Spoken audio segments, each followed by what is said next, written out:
Tell the priests, go out there, take up the ark, and march up to the water's edge, and then walk into the water. And of course it was fast water. Now they really couldn't walk way out into it or it knocked them off their feet. I know that much. I've been in water only about 2 deep. And on one ranch I worked, and we didn't have a bathtub or any way to clean it up, so I went out one evening, and I thought I'd take a bath in Campus Creek. And the salmon coming upstream knocked me off my feet, so. And you take water this deep like that, so the priests, they got out to the edge, put their feet into the edge of the river. Do you remember now what happened? You told us. Well, you read that. The waters stood up in a heap like that, as if they had been a clear plastic or clear glass dam there, and the water stood up in a heap. On both sides, and even the tributaries that came down on both sides. Well, of course, the water running downstream, it already would have gone off like that. And now, the priests walked out holding the Ark of the Covenant. They walked into the middle. We'll say that this is the pathway through. They walked in the middle and stood there. And the people were to come and then spread out and go a good distance away from the priests, away from the Ark, and then walk over. All of these people, they went over dry shod. They got over to the other side. Now, what do you think would go through the minds of people when they actually saw those waters come down and stop with an invisible Well, I was saying Tower too, because right before we started praying, I knew he was going to keep his eyes open and talk to him. Oh, we don't do that when we're saying. Amazing. Yeah. That's what he can do. We're supposed to. Someone's there. Who was it? Who's there? We just finished praying.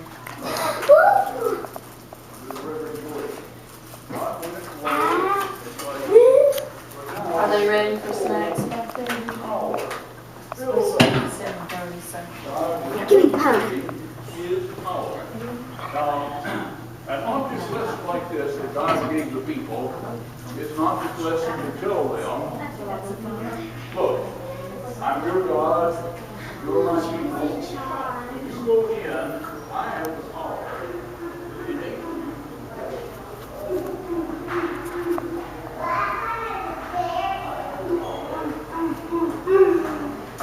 I love this stuff. Let's be quiet.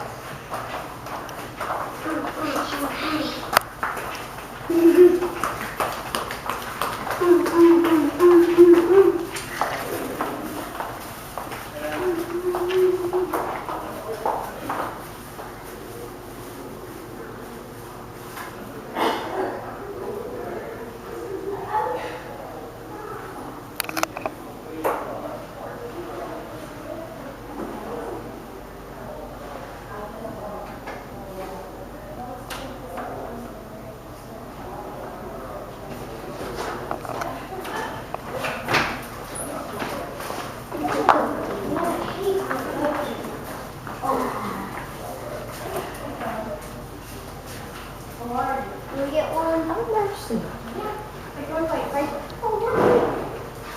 What it is, I love her. Take her feed her food, and go set it down, and then come back and get your drink. Okay, so I put it up off the plate. Okay.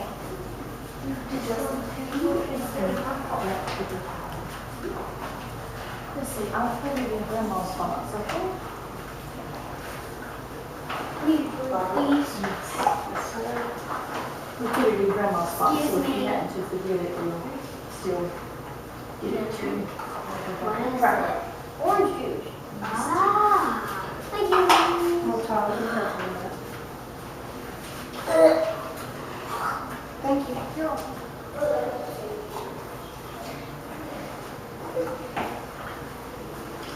What did it say that? Honestly, I think it's sweet.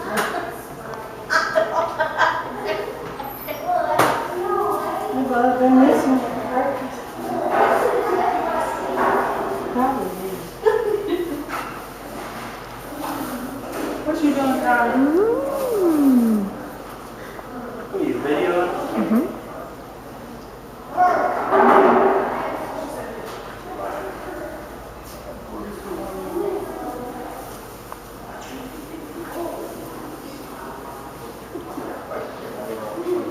I get one? Can I get one? Get some pineapple and orange.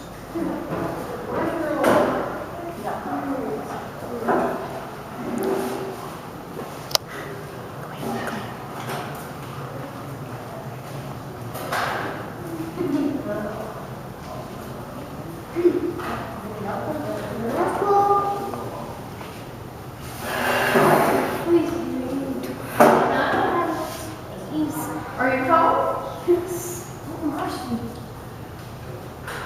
are pretty good.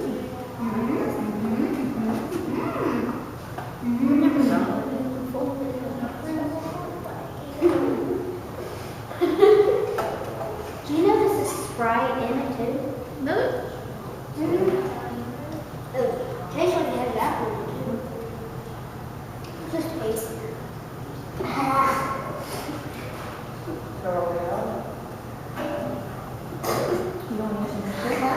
What? Are you taking a video?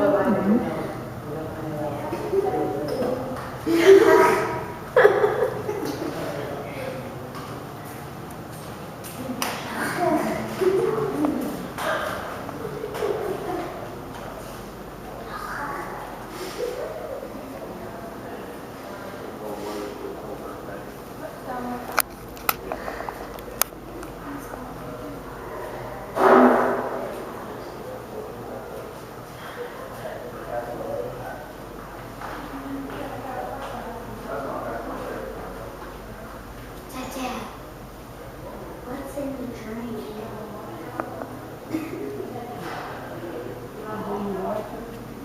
Yeah, but what's in it? There are beautiful things in life. Flowers come up so good. And, bugs. I was sitting out on the rock. Remember that God had stopped the river water. God did something amazing that day. God stopped the river water and made a way for the people to cross. God kept the people safe. Okay? So, that's how God looked. This was God's people that Moses had took out of Egypt. They were slaves down in Egypt.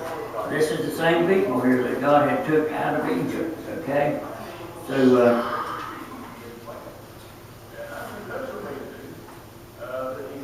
that just shows how God took care of his people. But he had to have this Ark of the Covenant in front, and the priest, and as soon as he stepped his foot in the water, that water stopped moving, okay?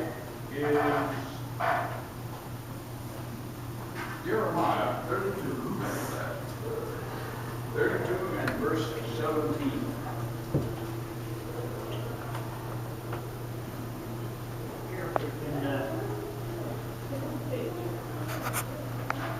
Say 17? Yes, 32 verse 17.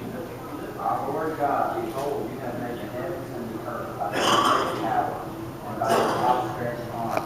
Nothing is too difficult for you. Nothing is too difficult for him. And I'm going to read this now in the new, the Holman Christian Standard Bible, just so we can get sort of a feel for how there's just a little difference in the wording, but it tells very clearly what it is.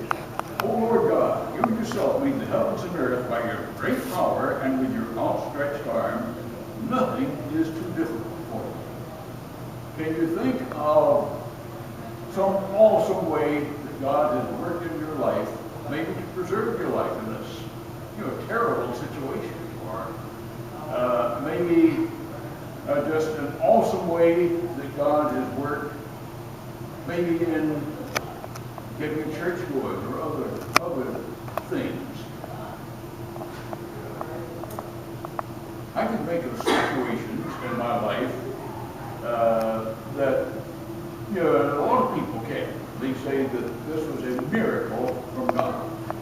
But we're just wondering if anyone has a thought on God's awesome power in our lives, maybe in our situation. The awesome power of saving myself. Yeah. That is an awesome power. After I was saved, and I didn't live a very good life, and the Lord, through directed my steps into a little church in Texas one night, and that night, instead of spending the evening in the bar room, I went to that little church on a Wednesday night. And I'd seen the flyer on the store door. We only had several businesses in that little town. And one